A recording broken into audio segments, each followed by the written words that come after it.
অনেকবার আমি আপনাদের এই প্রশ্নের উত্তর জবাব দিয়েছি। এখন আপনারা আর আমার কাছে কতবার এই প্রশ্নের উত্তর জানতে চাইবেন, আর কতবার দাবি করবেন? 500 বার বলেছি, 1000 বার বলেছি, এখন কি আমাকে 2000 বার বলতে হবে? আপনারা আমাদের কাছে ক্ষমা চেয়েছেন গোপনে, কিন্তু ড্যামেজ করেছেন ওপেনে। এইভাবেই বক্তৃতা রাখছিল জামাতের আমির শফিক। একটি সংবাদ সম্মেলনে একজন সাংবাদিক তানভীর তিনি প্রশ্ন রেখেছেন, 1971 সালে আপনারা যে গণহত্যা চালিয়েছিলেন সেটার জন্য আপনারা ক্ষমা চাচ্ছেন কিনা বা ক্ষমা প্রার্থনা করছেন কিনা। তিনি বলেছেন, এক কথা আমাকে কতবার বলতে হবে? একবার বলেছি, না হলে 2000 বলবো, 10,000 বার বললেও কাজ হবে না, আমরা আর এটা নিয়ে বলবো না। আপনাকে বলতে হবে না দাদা, আপনি অনেকটা বলে ফেলেছেন। আপনাকে আমরা ক্ষমা করতে যাচ্ছি না। আপনাকে যদি ক্ষমা করা হয় তাহলে আমাদের দেশের সাথে, দেশের মাটির সাথে বিশ্বাসঘাতকতা করা হবে। 1971 সালে আপনারা যে গণহত্যা চালিয়েছিলেন, যেসব বুদ্ধিজীবীদেরকে মেরে ফেলেছিলেন, যে রাজাকারের ভূমিকা পালন করে আমাদের দেশের সার্বভৌমত্বকে নষ্ট করতে চেয়েছিলেন, আমাদের দেশের যে মেরুদণ্ড সেটাকে ভেঙে গুঁড়িয়ে দিতে চেয়েছিলেন, আপনারা কি মনে করেন আমরা সেটা ভুলে গিয়েছি? সরি, আমরা ভুলে যাই নাই, আমরা ভুলবো না, আমরা ভুলতে পারি না। বাংলাদেশি হয়ে, বাংলাদেশের মানুষ হয়ে, বাংলাদেশি নাগরিক হয়ে, বাংলাদেশি হয়ে আমরা এটাকে ভুলতে পারি না। I am sorry. আপনারা যেটা করেছেন সেটার জন্য একটাই আপনাদের প্রাপ্য, সেটা হচ্ছে বিচার।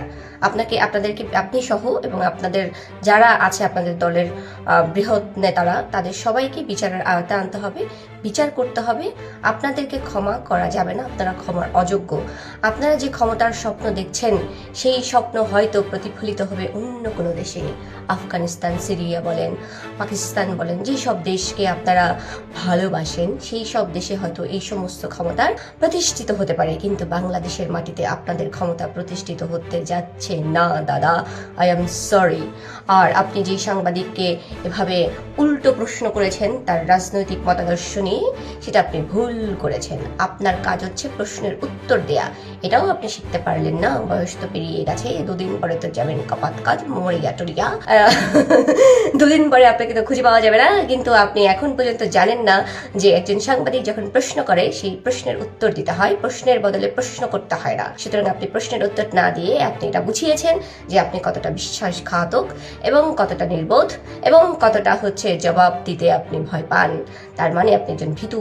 যে হচ্ছে প্রশ্নের উত্তর দিতে ভয় পায় তার মানে হচ্ছে সে দোষী, তার মানে হচ্ছে সে দুর্নীতিবাজ, তার মানে হচ্ছে তার মধ্যে গলদ আছে, তার মানে হচ্ছে জামাতের শফিক আমির তার মধ্যে গলদ আছে, সে একটি গলদময় মানুষ এবং তার যে বাহিনী সবাই হচ্ছে নৈরাজ্যবাজ। তাদেরকে এই দেশ থেকে দ্রুত গতিতে বিতাড়িত করিতে হইবে।